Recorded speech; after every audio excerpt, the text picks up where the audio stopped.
Okay, Coach, if you would give us opening comments, and then we'll field questions for the players. Happy St. Patrick's Day, and it's just I'm blessed to coach some really special players, and they were ready to play, and we try to instill in our team all year long that the NCAA tournament basketball is really nothing more than it's a big deal to make it, for sure, but it's a compilation of just doing what you do every single day. And if you'll do what you do every single day, when you get to the tournament, then they just work to win every possession, then the game will take care of itself. And I thought our players were really ready to play today. Tanita had a hot hand.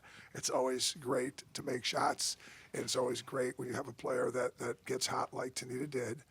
And Lauren had a good offensive game, got the ball into the paint, and had a bunch of assists at halftime. I haven't even studied the sheet yet from the second half, but I know we did have 21 assists on 36 baskets. That's always the first thing I look at. So, and Lauren had a lot to do with that. So, but it's every player on the floor, and I'm just proud that they've been able to move us from 64 to 32, and now we have to get ready for a real tough game, whoever wins this next one on Sunday. Okay. Questions for the student athletes? Tanita, the entire team, it seemed like it was pretty hot, but maybe nobody know more so than you. Did you know pretty early on that maybe after making that first one that this was going to be kind of a day where you had a hot hand? No. I don't know. When I shot my first shot, I didn't think about it. Like, before the game, I talked to my father, and he had just told me just shoot. Don't really think about it, because I've been struggling lately, and it was just good to get. You need your father to tell you that? I've been telling you that. But to answer your question, no, I didn't. What got into you in the start of the second quarter?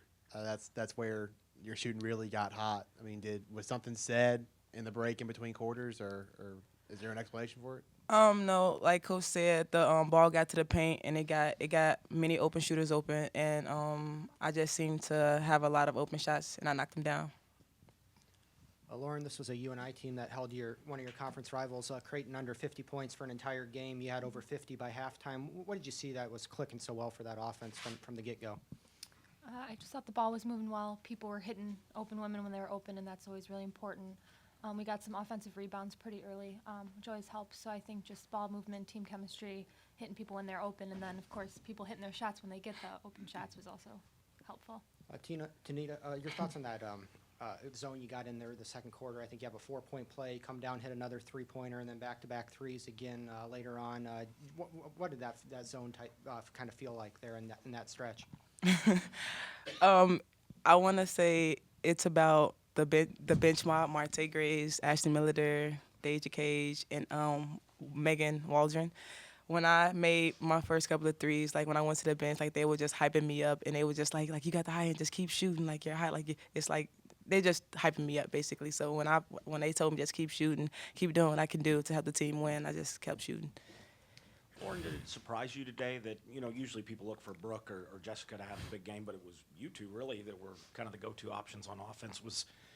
Did you think that might happen today, or did it just sort of that was the way the game evolved? Yeah, I just think it was the way it evolved. No one on the team is an eye player who looks for their own stats. Brooke and Jess were just ecstatic. All of us were ecstatic when Layla, was hitting all the shots. So it's nice when everyone can get involved, everyone can contribute. And today Layla just had, really great contribution. But, of course, Brooke and Jess, we wouldn't be where we are without them. So it's always nice when they have a great game, too. But I think just the way the game was evolving, they were still making plays, too, to make everyone else better. So I think it was nice how everyone got it together. Hey, Lauren, you said after the St. John's game in the Big East semifinal that it's not I stop you, but we stop they.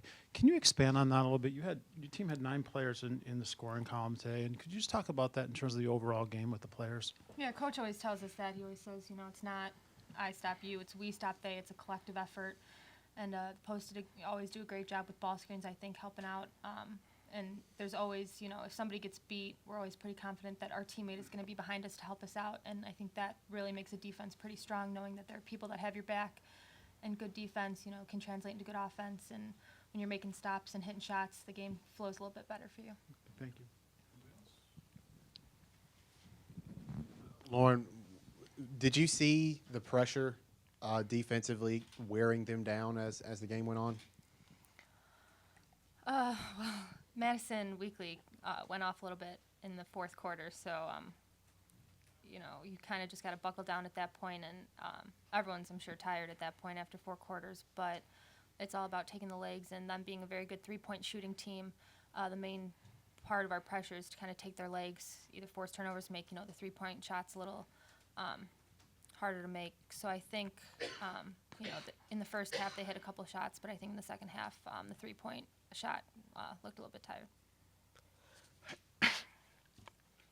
Time for one more question. Okay, ladies, you're dismissed. Congratulations and good luck Good Sunday. job, Lauren. Good job, Tanita. Tanita, good job. Thanks, Coach. They hear so much from me. They don't hear good job enough. They hear good job, they just don't hear good job. You've been asking Tanita to shoot more, as you mentioned earlier. How long have you been asking for it? Everybody on our team has the greenest green light in America. We're proud of telling people that. Shoot when you're open, share when you're covered, shoot or share. I mean, that's just our philosophy. And Northern Iowa does a really good job defensively. They really did a good job in the paint. I thought they did a good job of taking away Brooke and Jess in the paint tonight. So I thought that's why these guys were open on the perimeters, because Jess and Brooke were heavily guarded in the middle. So, but then you still have to make the shots. Something I try to teach my players all the time. I just say, it's my job to get you shots. It's your job to make shots. And no coach makes shots. Players make shots. So that's all. And Tanita did a great job tonight. Lauren did a great job. Everybody else that shoots the ball did a great job. You get open shots, you just have to make them. And that's really what happened here tonight with Tanita. And you shot it well as a team, as you did in the last game. How did you carry that over with the break in between? You know, we work on shooting every day. I thought we had a good week and a half of preparation. DePaul's in exams right now. We just finished exams. We're a quarter school.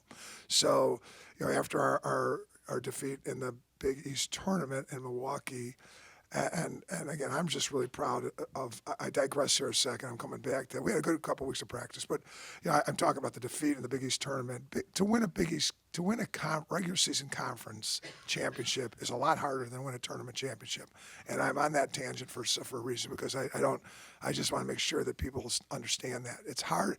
You know, Coach Bob Knight has said the hardest thing next to winning a national championship, the hardest thing is to win your regular season championship. These kids really just did a great job. These young women did a great job of winning that regular season championship.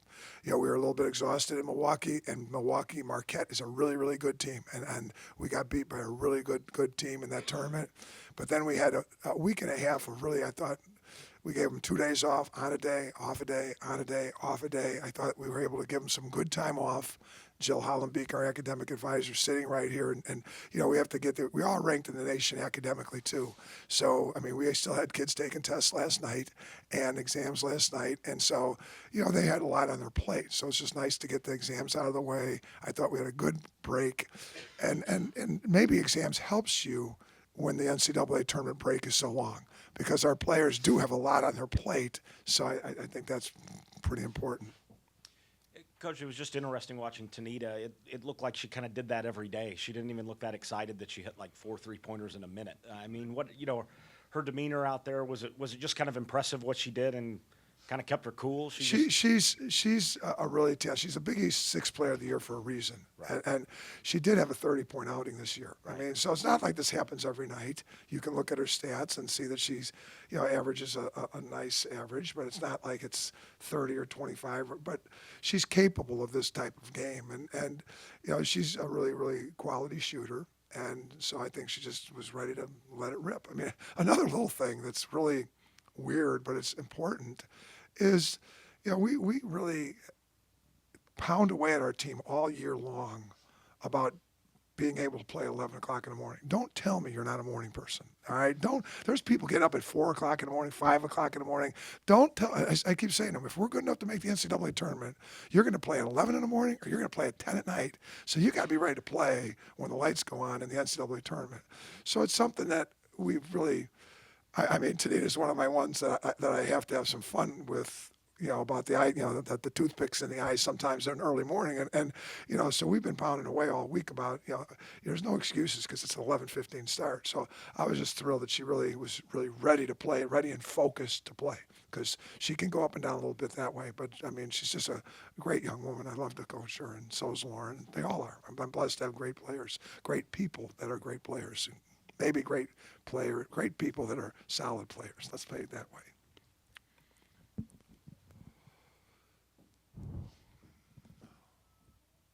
Hey, Coach Bruno, Vic loves talking about showing off Starkville, and it's your first time down here. Kind of your impressions of Starkville and this facility and this environment for an NCAA tournament. Well, first of all, I love what Coach Schaefer's done here at Mississippi State to take over a program. And believe me, Sharon Fanning and I are close. And I think Sharon did a really, really good job down here as well. And I would hate for that to be lost.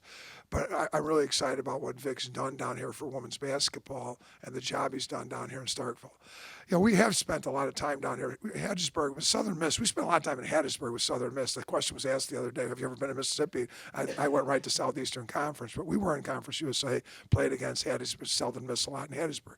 So Vic is really proud of Starkville. But when you're in this tournament, there's not a lot of time for sightseeing. I mean, last year when we were in Louisville, we didn't have a chance to go.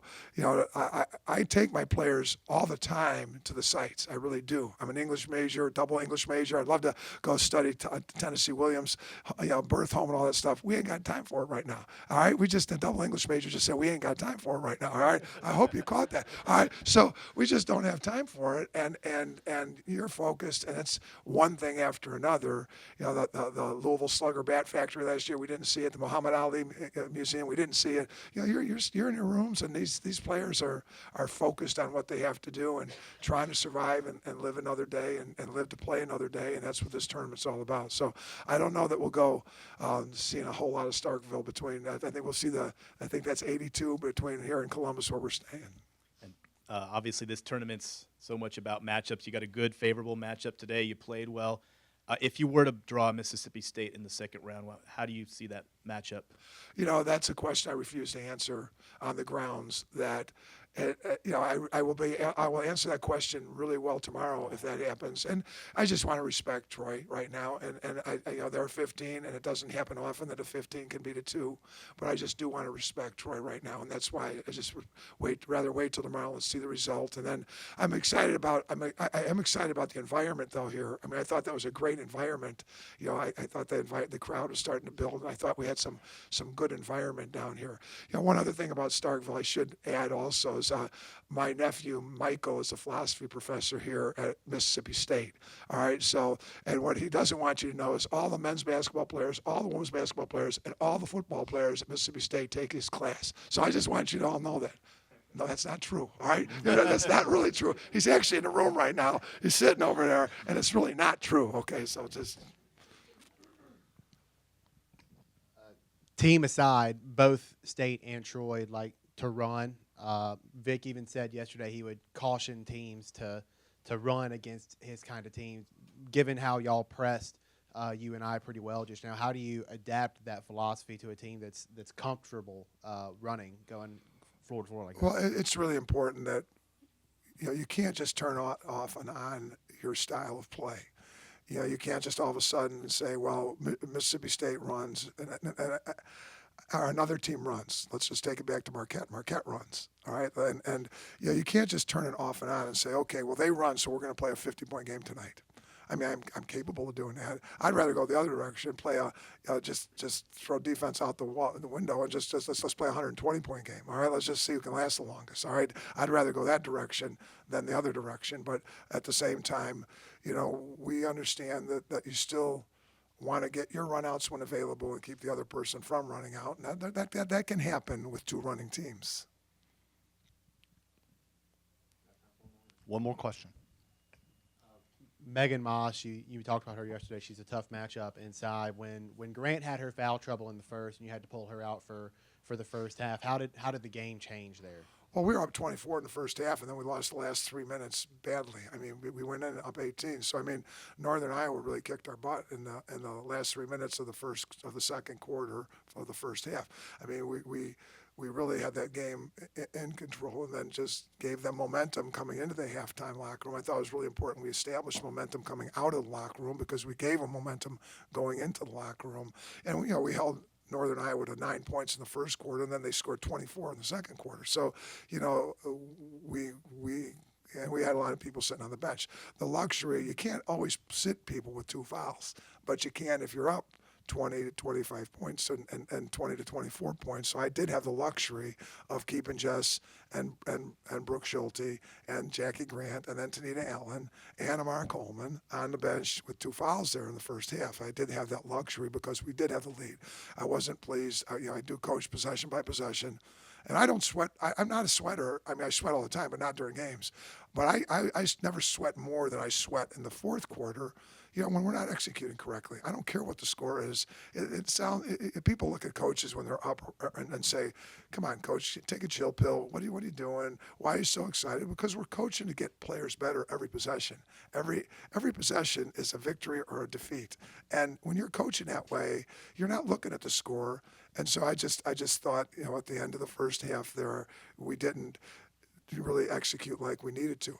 We did have 2 freshmen playing in the first NCAAW games tonight, and I'm glad that Kelly Campbell and Shantae Stonewall were able to get some good, as much as you say it's the same, and our players know it's the same, when it's your first one, your first time, there's got to be, I don't think they played their best games tonight, and I think they have a lot left in them for whoever we're going to play on Sunday. So that's just kind of how that thing shook out. I'm glad we came out with a good sense of purpose to start the second half. That was really important.